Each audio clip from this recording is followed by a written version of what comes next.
এখন জিলহজের চাঁদ উঠলে আমাদের মাথায় আসে, আমাদের স্মৃতিতে আসে গরুর ছবি আর ছাগলের ছবি, ঠিক না ঠিক বলেন? কোরআনের পাতা, তসবির দানা, জায়নামাজ, দোয়া, চোখের পানি, এই স্মৃতিগুলো কি আমাদের মাথায় ভাসে? তার মানে কি আমরা সঠিক জায়গায় আছি? জিলহজের প্রথম দশকের চাঁদ ওঠার সঙ্গে সঙ্গে আমার স্মৃতিতে যা ভাসা উচিত তা কি ভাসছে? ভাসছে যেটা, সেটা ঠিক আছে, কিন্তু শুধু সেটা ভাষাটা ভুল। জিলহজের প্রথম দশকের চাঁদ ওঠা মানেই হলো দাঁতে কচমচ করা গোশত খাবো। কেন গোশত খাবেন? ভালো কথা। গোশত খাওয়ার আগে কাজ করেন, কাজ না করে খাবেন কোত্থেকে? কাজ না করে কি খাবেন? আল্লাহ, কখনো কখনো আল্লাহর বান্দাদের থেকে আল্লাহ এমন এমন কথা বলায় নেন যেটা আসলে ইমান জাগা নিয়া। গত কয়েকদিন আগে আমার মা বেড়াতে আসছেন, উনি একটা কথা বললেন। সকাল নাস্তা করতে করতে 10টা-11টা বেজে গেছে। নাস্তা করার পর আবার একটু পরে জোর উপরে দুপুরে খানা খাইতে বসলাম আমরা। তো আম্মা হঠাৎ করে বললেন যে, বাবা, নাস্তা খাওয়ার পর থেকে দুপুরে খাইতে বসলাম, একটু আগে নাস্তা খেলাম, এখন আবার ভাত খাইতে বসলাম, এর মধ্যে কি এমন কাজ করছি যে আমি আবার ভাত খাওয়ার উপযুক্ত হয়েছি? নাস্তা খাইছি কেন? শরীরে এনার্জি তৈরি করছি, এই জন্যই তো। এই এনার্জি দিয়ে আল্লাহর কে ইবাদত করছে যে আল্লাহর আরেকটা নামে তখন খাইতে বসছি? কোন মুখে? আগের যেটা খেয়েছি সেটার একটা অর্থ আদায় করবো, কিছু ভালো কাজ তো করবো, তারপরে না আবার এনার্জির জন্য আমি খাওয়া দাওয়া করব। আগেরটা করছি, করে এখন আবারটা খেতে বসছি, মাঝখানে আমার অ্যাচিভমেন্টটা কি, অর্জনটা কি? আমি চিন্তা করলাম যে কত বড় কথা, অথচ এটাই বাস্তবতা যে আমি কোরবানির গোশত খাবো, দাঁত কসমস করছি, ভালো কথা। তার জন্য আমি কি অ্যাচিভমেন্ট করেছি? আমার অর্জনটা কি? যে আমি আল্লাহর দেওয়া নেয়ামত, আল্লাহ তো কোরবানির গোশতটা আমাদেরকে খেতে দিয়েছেন, এটা হলো হাদিয়া, এটা হলো আল্লাহর তরফ থেকে আমাদের জন্য। কি কিভাবে হাদিয়া? দুনিয়াতে এমন কোন দান আছে যে দানকারী নিজে আবার খায়? আছে কোনো দান? আপনি মসজিদে টাকা দিছেন, এখন এই টাকার মালিক কে? কে মালিক? না মসজিদ কমিটি? মসজিদ কমিটি মালিক? তো মালিক হলে তো মসজিদ কমিটি বাইরে নিয়ে যেতে পারতো। মালিক কে? আল্লাহ। আমরা মসজিদে টাকা দেওয়ার মানে হলো আল্লাহ আপনাকে খুশি করার জন্য দিলাম, আপনাকে তো ডাইরেক্ট দেওয়ার সুযোগ নাই, আপনার ঘরে আমি দিলাম, এটা আপনাকে দিলাম, বিনিময়ে আবার আপনার কাছ থেকে নেব, তাহলে আল্লাহর সাথে গিভ এন্ড টেক হচ্ছে, তাই না? মসজিদ কমিটি শুধুমাত্র সেটার আল্লাহর প্রতিনিধি হিসাবে সেটা ইউটিলাইজ করেন, কিন্তু মালিক কে? এই জন্য কোনো লোক যদি মসজিদে দান করে, মাদ্রাসায় দান করে, কোনো গরিবকে দান করে, আবার দানের কোনো ধাপ দেখায়, তাহলে তার দান আল্লাহ গ্রহণ করেন না। কেন গ্রহণ করেন না? কারণ তুমি তো আমাকে দাও নাই, তুমি সেখানে দিয়ে ভাব ধরেছ যে এটা তো আমার দান, আমার দেওয়া, এবং সেটার ফিডব্যাক তুমি আশা করছো, তাহলে আমার কাছে তুমি আর আশা করতে পারো না। আমার জন্য দিয়ে থাকলে শুধু আমার কাছে আশা করবা, আর কারোর কাছে কিছু আশা করবা না। তো আল্লাহ রাব্বুল আলামিনের দান, আল্লাহর জন্য দেওয়া, যত অপশন আছে আপনি দেখেন। আপনি একটা গরিবকে কিছু টাকা দিলেন, দেওয়ার পর আবার সেটা আপনি ফেরত দিতে পারেন? এটা তার হয়ে যায়। মসজিদে দিয়ে দিয়েছেন, মসজিদের হয়ে গেছে। মাদ্রাসা দিয়ে দিয়েছেন, মাদ্রাসার হয়ে গেছে। যত দান আছে দেওয়ার পরে সেটা নেওয়ার সুযোগ আছে?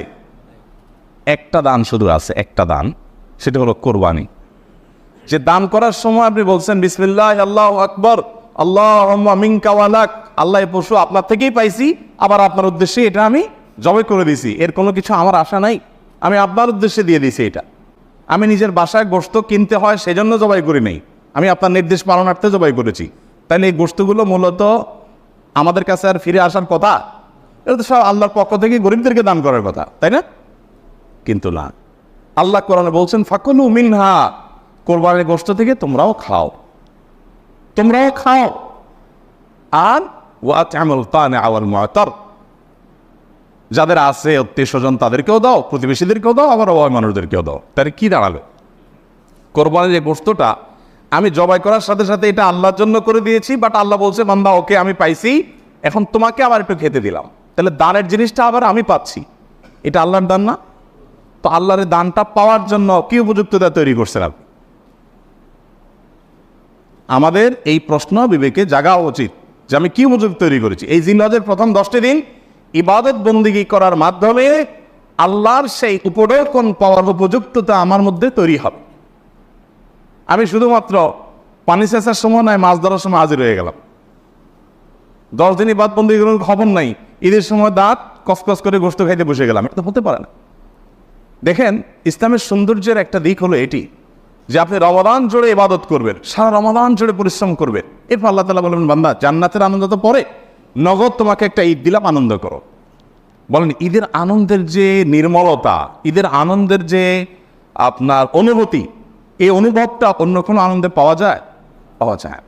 মানুষ ঈদের বিকল্প দাঁড় করানোর জন্য বহু চেষ্টা করে, অমুক দিবস তমুক দিবস, আন তান, কিন্তু কোনোটাতেই আসলে ঈদের জায়গাটা কখনো পূরণ করা যায় সম্ভব।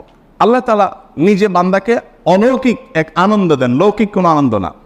এখানে এই আনন্দটা ভেতর থেকে আসে, গরিব ধনী সবার মধ্যে আসে।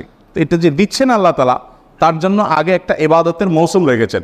রমাদানের 30 দিনের মৌসুম, আর এই ঈদুল আজহাতে 10 দিনের মৌসুম। এই পুরো সময় ইবাদত বন্দী করবেন, এরপর আপনি ঈদ উদযাপন করার জন্য নিজেকে উপযুক্ত হিসাবে আশা করতে পারেন। আল্লাহ আমাদেরকে তৌফিক দান করুন। নবী করিম সাল্লাল্লাহু আলাইহি সাল্লাম বলেছেন, মা মিন আইয়ামিন আল আমালুস সালিহু ফীহিন্না আহাব্বু ইলাল্লাহ মিন হাযিহিল আইয়াম। জিলহজের এই 10টা দিনের ইবাদত করলে আল্লাহ তাআলার কাছে এটা যত প্রিয় হয়, অন্য কোন সময় ইবাদতে আল্লাহ তাআলার কাছে এত প্রিয় না। অনেক উলামায়ে কেরামের ব্যাখ্যা বলেছেন যে রমজানের শেষ দশক তো অনেক বেশি মর্যাদাবান, তো বলেছেন যে রমজানের শেষ দশকের রাতগুলো মর্যাদাবান, আর এ দশকের দিনগুলো বেশি মর্যাদাবান, আর অল ওভার রাত দিন দুইটারই মর্যাদা আছে এই মৌসুমের কারণে। আচ্ছা, এখন আল্লাহর কাছে এই দশকের ইবাদত অন্য দশকের বা অন্য যে কোনো সময়ের ইবাদতের চেয়ে বেশি গুরুত্বপূর্ণ। আল্লাহ বেশি খুশি হন এই সময় ইবাদত করলে বান্দা। সাহাবীরা জিজ্ঞাসা করলেন, ওয়ালাল জিহাদু ফি সাবিলিল্লাহ, হে আল্লাহর রাসূল, অন্য সময় কেউ আল্লাহর রাহে জিহাদ করলো, জিহাদ করলো মানে জীবন দান করার জন্য প্রস্তুতি নিল, সে ওইটা আল্লাহকে সমর্পণ করে দিল গোটা জীবনটাই, তার মর্যাদাও কি এই সময় ইবাদতের চাইতে বেশি না? তখন নবী সাল্লাল্লাহু আলাইহি ওয়াসাল্লাম বললেন, না, ওয়ালাল জিহাদু ফি সাবিলিল্লাহ, অন্য সময় জিহাদ করলে এই সময় ইবাদতের সমান হয় না। তবে যদি অন্য সময় কেউ জিহাদে যে তার জীবন তার সম্পদ যা নিয়ে গেছে সব বিলীন করে উৎসর্গ করে দেয় আল্লাহকে খুশি করার জন্য, তার মর্যাদা সবকিছুর ঊর্ধ্বে, সেই মুজাহিদের কথা ভিন্ন। বাকি সাধারণ জিহাদের চাইতেও এই দশকের ইবাদতের মর্যাদা আল্লাহর কাছে অনেক বেশি। ভাইরা আমার, আমি খুব আকুতি করি সব জায়গায় সব সময় যে এই দশকের ইবাদত আমরা সাবকন্টিনেন্টের মানুষ আমরা জানি না। আমাদের মানুষকে জানাতে হবে, জানাবার জন্য কিছু কাজ করতে হবে। সাহাবীদের কেউ কেউ এই দশক শুরু হলে এই দশকের 10টা স্পেশাল আমল আছে, এই আমলগুলো করবার জন্য কেউ কেউ বাজারে চলে যেতেন, উদ্দেশ্য অন্যদেরকে জানান, অন্যদেরকে জানান। তো সেই দশকের আমলগুলো আমরা করবো তো ইনশাআল্লাহ। আমি সংক্ষেপে বলছি আমলগুলো কি কি। নাম্বার 1, আল্লাহকে বেশি বেশি স্মরণ করা, জিকির করা। আল্লাহ সুবহানাহু ওয়া তাআলা কোরআনে কারীমে বলেছেন যে উযকুরুল্লাহ ফি আইয়ামিন মা'দুদাত, নির্দিষ্ট দিনগুলোতে তোমরা আল্লাহর জিকির করো, বেশি বেশি স্মরণ করো, আল্লাহর স্মরণটা বেশি বেশি হবে। এখন স্মার্টফোন এটার এঙ্গেজমেন্ট আমাদেরকে আল্লাহর স্মরণ তো পরের কথা, দুনিয়ার অন্য কোনো কিছু স্মরণ করতে দেয় না। এজন্য এটা নিয়ন্ত্রণ করা ছাড়া মানুষ কখনো মুত্তাকি হওয়ার কোনো সুযোগ নাই। নেক্সট সূরাতে শয়তান আসে যে আমি তো ওয়াজ শুনি মোবাইলে, নেক্সট সূরাতে শয়তান আসে আমি তো কোরআন তেলাওয়াত শুনি। আরে ভাই, ওয়াজ শুনুন আর কোরআন তেলাওয়াত শুনুন, প্রত্যেকটা জিনিস একটা লিমিটেশন আছে। ফরজ নামাজ চলে যাচ্ছে, আপনি মোবাইলে কোরআন তেলাওয়াত শুনতেছেন, সব হবে না গুনাহ হবে। আপনি ওয়াজ শোনার নাম দিয়া আজে বাজে জিনিসও দেখছেন, চান্সে এসে যাচ্ছে চোখের সামনে, ক্লিক করে দেখে ফেলছেন, তাহলে আপনার জন্য এই মোবাইল টিপাই জায়েজ নাই, কারণ আপনি নিয়ন্ত্রণ করতে পারেন না, আপনি নিজেকে কন্ট্রোল করতে পারেন। ভাইরা আমার, এই দশকে আল্লাহর স্মরণ যেন হয়, সেজন্য অন্য সময়ের মতো বিশেষভাবে স্মার্টফোনের নিয়ন্ত্রণ খুব বেশি জরুরি, খুব বেশি জরুরি। আল্লাহ আমাদেরকে তৌফিক দান। আল্লাহর স্মরণ কিভাবে করবেন? যত প্রকার জিকির আছে সেগুলো করবেন, কোরআন তেলাওয়াত, সকাল সন্ধ্যার জিকির, উঠতে বসতে জিকির, দোয়া, সেগুলো পড়বেন বেশি বেশি, আর স্পেশালি বিশেষভাবে। অতএব এই দশকে যে আল্লাহর জিকির করবেন, এই জিকিরের অংশ হিসাবে আল্লাহর এই নিয়ামতগুলো চিন্তা করবেন, মুখে জিকির করবেন। এক। দ্বিতীয় আমল হলো সাধারণ নেক আমলগুলো বেশি বেশি করবেন। সাধারণ নেক আমল যেমন কোরআন তেলাওয়াত করা, দান সাদাকা করা, নফল রোজা রাখা, তাসবিহ তিলাওয়াত করা, ভালো কথা বলা, সৎ কাজের আদেশ দেওয়া, অসৎ কাজ থেকে বাধা প্রদান করা, এই রুটিন ভালো কাজগুলো, নর্মাল ভালো কাজগুলো পরিমাণে বেশি বেশি বেশি বেশি করতে থাকবে। 3 নম্বর আমল হলো গুনাহের কাজ এই 10 দিন অন্তত অন্য সময়ের চাইতে একটু হলেও কমাবার চেষ্টা করবেন, গুনাহের লাগামটা ধরার চেষ্টা করবেন। কারণ এই দশক মর্যাদার দশক, এই দশক আমলের দশক। অতএব এই টাইমে গুনাহ করলে অন্য টাইমে গুনাহের চাইতে বেশি ভয়াবহ হবে, এটা কমাবেন। 4 নম্বর আমল হলো যাদের হজের সামর্থ্য আছে তারা হজ করবেন। 5 নম্বর আমল হলো যাদের কোরবানি করার সামর্থ্য আছে তারা কোরবানি করবেন। 6 নম্বর আমল হলো যারা কোরবানি করার নিয়ত করেছেন জিলহজের চাঁদ ওঠার আগে আগে চুল, নখ, গোপ, অবাঞ্ছিত লোম ইত্যাদি কেটে ফ্রেশ হয়ে এই 10 দিন আর সেগুলো কাটবেন না, এটা করবেন হলো কোরবানির পরে। তাহলে জিলহজের চাঁদ ওঠার সম্ভাবনা সোমবার সন্ধ্যায়, সোমবার দিনের বেলার মধ্যে এগুলো সব ফ্রেশ করে আপনি অপেক্ষা করবেন কিসের জন্য? কোরবানির জন্য। এই 10 দিন পর্যন্ত আর নখ কাটবেন না, চুল, গোপ কোনো কিছু কাটবেন না। এটা কোরবানি যিনি করবেন তিনি করবেন। যদিও কোনো কোনো বর্ণনার আলোকে বোঝা যায় যারা কোরবানি করবেন না তারাও যদি এটা করেন তাদেরকে আল্লাহ তাআলা আজর দান করবেন। তাহলে কত নম্বর আমল গেল? 7 নম্বর আমল হলো তাকবীর, তাহমিদ, তাহলিল বেশি বেশি পড়া। ফাকফিরু ফিহিন্না মিনাত তাকবীরি ওয়াত তাহমিদি ওয়াত তাহলিল। নবী সাল্লাল্লাহু আলাইহি সাল্লাম বলেছেন এই দশক যখন শুরু হবে তখন তোমরা বেশি বেশি তাকবীর বলবে, মানে আল্লাহু আকবার বলবে, বেশি বেশি তাহলিল বলবে, বেশি বেশি তাহমিদ বলবে, লা ইলাহা ইল্লাল্লাহ বলবে, আলহামদুলিল্লাহ বলবে।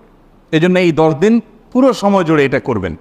ওই যে বলছিলাম শুরুতে সাহাবীর কথা, একজন সাহাবী এই দশক শুরু হলে বাজারে যেতেন শুধু কি জন্য?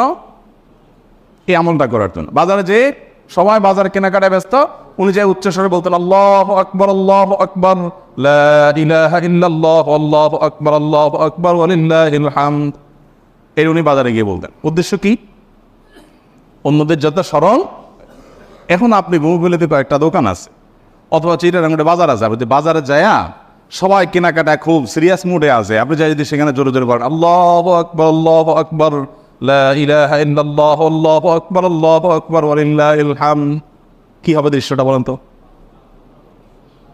এটা আপনি তো বলেন সবার মধ্যে, অনেক লোক বাজারে মাঝবাজারে জমজমাট, আপনি যা জোরে জোরে এটা বললেন, কি করবে সবাই? সবাই থাকায় বলবে ব্যাপার কি, সমস্যা আছে নি, কোনো অসুস্থতা আছে কিনা বেচারা, এটা না বলবে। ওই যে সবাই যে অসুস্থ, সবার যে ইমানের রোগ, তাকওয়ার রোগ, এই জন্য সুস্থ মানুষকে কি মনে হয়? অসুস্থ মনে হয়। কারণ এটা তো দেখতে অভ্যস্ত না সে।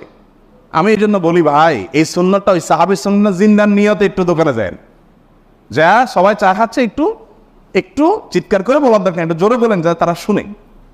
যদি দেখেন যে তারা অন্যভাবে তাকাচ্ছে, বুঝতেছে না, পিঠে হাত দিয়ে সুন্দর করে একটা মুস্কি হাসি দিয়ে বলেন ভাই এই দর্শককে বেশি বেশি তাকবীর পড়তে হয় তো, এই জন্য আমি একটু জোরে বললাম যাতে আপনার স্মরণ হয়। দেখবেন সেখান থেকে অনেকের বিবেক খুলে গেছে, উনি পড়বে ইনশাআল্লাহ। চেষ্টা করা যাবে তো ইনশাআল্লাহ। তাহলে তাকবীর তাহমিদ তাহলিল জোরে পড়বেন। আমি প্রতি বছর আপনাদেরকে এই কথা শুনাই, এবছরও বলি। সেটা হলো মিডল ইস্টের বিভিন্ন দেশে দেখা যায়, বিশেষ করে সৌদি আরবে, সামাজিক সৌন্দর্য। বিভিন্ন গলিতে যখন ঢুকবেন জিলহজের এই 10 দিন আপনি দেখবেন তাদের গেইটের ওখানে ছোট্ট একটা ওই যে ব্লুটুথ ডিভাইস লাগানো আছে, এখানে সারাক্ষণ তাকবীর সমুদ্র কণ্ঠে চলছে, আল্লাহু আকবার, আল্লাহু আকবার, লা ইলাহা ইল্লাল্লাহ, আল্লাহু আকবার, আল্লাহু আকবার, লিল্লাহিল হামদ। অথবা অন্য তাকবীর চলছে, আল্লাহু আকবার কাবীরা ওয়ালহামদুলিল্লাহি কাসীরা ওয়া সুবহানাল্লাহি ওয়া বিহামদিহি বুকরাতাও ওয়া আসীলা। সব জায়গা, দোকানে যাবেন, মার্কেটে যাবেন, এখন আস্তে আস্তে সৌদি আরব থেকে এগুলো হারায় যাচ্ছে, দুঃখজনক, কিন্তু ছিল এগুলো। এবং এখন অনেক জায়গা আছে যে দোকানদার ওই মৃদু কণ্ঠে এটা চালায় রাখছে। আর আমাদের ঈদুল আজহা আসছে, এখন জাগানাকা গানের চোটে আপনি হাঁটতে পারবেন না কখন, ঠিক না বলেন? গরুর বাজার, ছাগলের হাট, গান চলে। এখানে আমি যখন বলেছিলাম এইখানে যে বাজার হয়, আমি যাই থামাইছি 2 দিন, যাই সেখানে কমিটির লোকদেরকে ধরলাম, ভাই ঈদুল আজহা একটা ধর্মীয় দিবস, কাজটা ধর্মীয়, আর সেখানে আপনি জাগানাকা গান লাগায়া গরু বেচতেছেন, ছাগল বেচতেছেন। আল্লাহ তো বিবেক দিছে অন্তত, এখানে অন্য কিছু লাগান, এটা কিরে ভাই? আর আপনার গানের অত্যাচারে আশপাশে মানুষ ঘুমাইতে পারে না, থাকতে পারে না, এ কি মানুষ? এ কোনো মনুষ্যত্ব তো থাকার কথা না। 2 বার আমি গেছি শরীরে, এবং যা তাদেরকে অনুরোধ করে হাতে পায়ে ধরে বুঝায় থামাইছি। সারা বাংলাদেশে এই চিত্র, আপনি কয় জায়গায় যাবেন যে জাকা রাখা গান চলছে, চলার কথা তাকবীর তাহমিদ তাহলিল। তো আমরা চেষ্টা করবো তো ইনশাল্লাহ তাকবীর তাহমিদ তাহলিল করার, বাচ্চাদেরকে শিখিয়ে দিব। আর আরাফাতের দিন সকাল থেকে জিলহজের 9 তারিখ ফজর থেকে নিয়ে 13 তারিখ আসর পর্যন্ত প্রত্যেক নামাজের পরে একবার করে তাকবীরের তাশরিকটা বিশেষভাবে পড়তে হবে, নারী পুরুষ সবাই। আর 9 নম্বর আমল হলো আরাফাত দিন রোজা রাখবেন। আরাফাত দিন রোজা রাখলে কি লাভ হবে? 1 বছর আগে আর 1 বছর পরে, অগ্রিম। পরের বছর যদি বাঁচেন সেটাও ছোটখাটো গুনাহগুন আল্লাহ তাআলা মাফ করে দিবেন। আর 10 নম্বর আমল হলো ঈদুল আজহার সকল সুন্নাতগুলো আদায় করবেন। চেষ্টা করবো তো আমরা ইনশাআল্লাহ। মোহাম্মদ বেলাল হোসেন লিখেছেন, জিন কি মানুষের সাথে সবাস করতে পারে? স্বামী বিশেষ সময় অক্ষম হলে স্ত্রীর করণীয় কি হবে? মেয়েদের পেশাবের পরে পানি ব্যবহার করার পরে মোছার জন্য আলাদা কাপড় ব্যবহার করা জরুরি কিনা? রাকিব আপনি লিখেছেন, হস্তমৈথুনে হবু স্ত্রীর হক নষ্ট করা হয় কিনা? আপন 2 বোনকে একত্রে বিয়ে করা যাবে কিনা? ভাঙা প্লেটে খাওয়া যাবে কিনা? আজানের সময় কিছু খেলে গুনাহ হবে কিনা? লিখেছেন, টিকটিকি দেখলে কি মারতেই হবে? প্রয়োজনে কি খুঁজে খুঁজে মারতে হবে? বিষয়টা নিয়ে খুব দ্বিধাদ্বন্দ্বে আছি, জানাবেন প্লিজ। পরিস্থিতির কারণে স্বামী স্ত্রী যদি 5 বছর দূরে থাকে তাহলে শরীয়ত মোতাবেক স্বামী স্ত্রীকে কি আবার বিয়ে করতে হবে? অ্যালকোহল যুক্ত পারফিউম ব্যবহার করে নামাজ আদায় করলে নামাজ হবে কিনা? অনেক জায়গায় বসে প্রস্রাব করার ব্যবস্থা নেই, দাঁড়িয়ে পেশাব করতে হয়, এরকম পরিবেশ আমরা কি করব? নামাজের সময় পাশ দিয়ে কেউ গেলে বা আসলে আমার আম্মু নামাজের ভেতরই তাকায়, এতে নামাজের কোনো সমস্যা হবে কিনা? চলুন আপনাদের যে সমস্ত প্রশ্ন ইতিমধ্যে চলে আসছে সেগুলোর উত্তর দেওয়ার পালায় আমরা প্রবেশ করি। ফয়সাল আহমেদ আপনি লিখেছেন, টিকটিকি দেখলে কি মারতেই হবে? প্রয়োজনে কি খুঁজে খুঁজে মারতে হবে? বিষয়টা নিয়ে খুব দ্বিধাদ্বন্দ্বে আছি, জানাবেন প্লিজ। না, খুঁজে খুঁজেই আপনাকে মারতে হবে এমন কিছু কোনো বাধ্যবাধকতা নেই, বরং আপনার চোখে পড়েছে উপদ্রব করে আপনি মারবেন, কিন্তু এটার জন্য আপনি খুঁজে খুঁজে বেড়াবেন, এটার পিছে পিছে ঘুরে বেড়াবেন, আপনার অনুসন্ধান করে বেড়াবেন, এই কথা হাদিসে বলা হয়নি। জুলেখা খাতুন আপনি লিখেছেন, নতুন কোনো কাপড় পরে না ধুয়ে নামাজ পড়ে নামাজের কোনো ক্ষতি হবে কিনা? নতুন কোনো কাপড় পরলে সেটা ধুয়েই পড়তে হবে এমন কোনো বাধ্যবাধকতা নেই, কারণ নতুন কাপড় মানেই যে সেটা নাপাক, সেটাতে অপবিত্রতা আছে এমনটি তো নিশ্চিত নন আপনি, তাহলে এটি ধোয়াটা বাধ্যবাধকতা কেন হতে যাবে? তবে হ্যাঁ, আপনারা যদি নতুন কাপড় কেনার পর দেখলেন যে সেখানে কোনো নাপাক আছে, তাহলে ওই জায়গায় সেই নাপাকটা ধোয়াটাই হলো অবশ্য। অতএব শরীর দৃষ্টিকোণ থেকে নতুন কাপড় ধুয়ে পড়তে হবে এমন কোনো বাধ্যবাধকতা নেই। আব্দুর রাকিব আপনি লিখেছেন, হস্তমৈথুনে হবু স্ত্রীর হক নষ্ট করা হয় কিনা? এটি আপনার স্বাস্থ্য নষ্ট হয়, আপনি নিজের হক নিজে নষ্ট করছেন, নিজের আমল নষ্ট করছেন, এবং এর মাধ্যমে যদি আপনার যৌন শক্তি কমে যায় সেক্ষেত্রে আপনি স্ত্রীর হক নষ্ট করছেন, অবশ্যই সেজন্য এটি নাজায়েজ এবং গুনাহের কথা, হারাম। শারমিন আক্তার মিলি লিখেছেন, পরিস্থিতির কারণে স্বামী স্ত্রী যদি 5 বছর দূরে থাকে তাহলে শরীয়ত মোতাবেক স্বামী স্ত্রীকে কি আবার বিয়ে করতে হবে? না, 5 বছর কেন, 10 বছরও যদি কোনো কারণে দূরে থাকে, তাদের মধ্যে বিচ্ছেদ বা তালাক না হয়, তাহলে তারা পুনরায় বিয়ে করতে হবে না, তাদের সম্পর্ক টিকে থাকবে তালাক না হওয়া পর্যন্ত। রাইসানি আপনি লিখেছেন, আজানের সময় কিছু খেলে গুনাহ হবে কিনা?